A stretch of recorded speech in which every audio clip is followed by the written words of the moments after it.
এই সাংবাদিক সম্মেলনে যোগদান করেছেন। আজকে প্রদেশ কংগ্রেসের পক্ষ থেকে একটা বিশেষ ঘোষণা দেওয়ার উদ্দেশ্যে সাংবাদিক সম্মেলনের আয়োজন করা হয়েছে। ইতিমধ্যে আপনারা অবগত হয়েছেন যে বিজেপি দল থেকে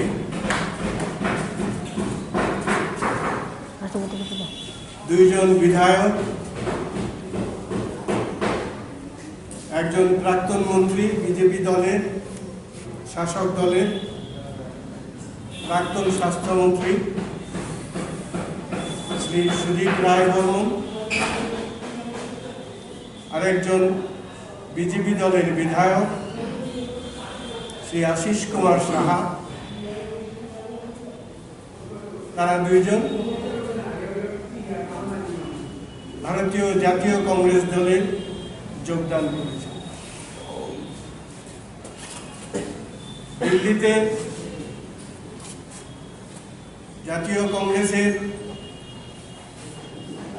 প্রাক্তন সভাপতি সম্মানীয় শ্রী রাহুল গান্ধী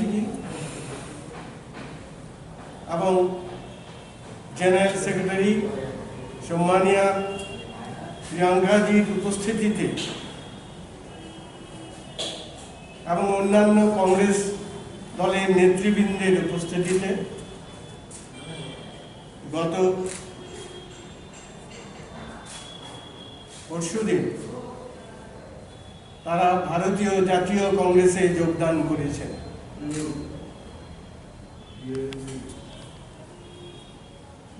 সারা ভারতবর্ষে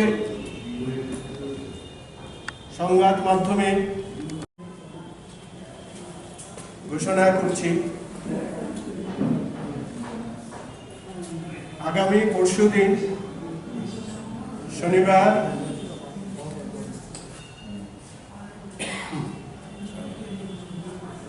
সাড়ে 12টার সময় কংগ্রেস ভবনের সামনে শ্রী সুদীপ রায় বর্মন এবং শ্রী আশিস কুমার সাহাকে ত্রিপুরা প্রদেশ কংগ্রেসের পক্ষ থেকে বরণ করে নেবার জন্য একটা অনুষ্ঠান সূচি আয়োজিত হয়েছে। ঠিক 12:30টায় তারা সকালেই ফিরবেন দিল্লি থেকে। আমাদের সভাপতি শ্রী বীরজিৎ সিনহা, তিনিও বর্তমানে তাদের সঙ্গে দিল্লিতেই অবস্থান করছেন, সেদিন তিনিও ফিরে আসবেন এবং এই অনুষ্ঠানের মাধ্যমে তাদেরকে কংগ্রেস দলে আবার বরণ করে নেওয়া হবে। তাদের সঙ্গে আমাদের আরেকজন কেন্দ্রীয় নেতৃত্ব, বর্তমানে যিনি ত্রিপুরার দায়িত্বে রয়েছেন ডক্টর অজয় কুমারজি, তিনিও তাদের সঙ্গে আসছেন এবং তিনি সেই অনুষ্ঠানেও অংশগ্রহণ করবেন এবং তিনি ত্রিপুরাতে সাংগঠনিক কাজে অবস্থান করবেন। আমরা আজকে সাংবাদিক সম্মেলনের মাধ্যমে ত্রিপুরা প্রদেশ কংগ্রেসের পক্ষ থেকে ত্রিপুরা প্রদেশ কংগ্রেসের মাননীয় সভাপতি শ্রী বীরজিৎ সিনহার পক্ষ থেকে আপনাদের সামনে এই ঘোষণা রাখছি।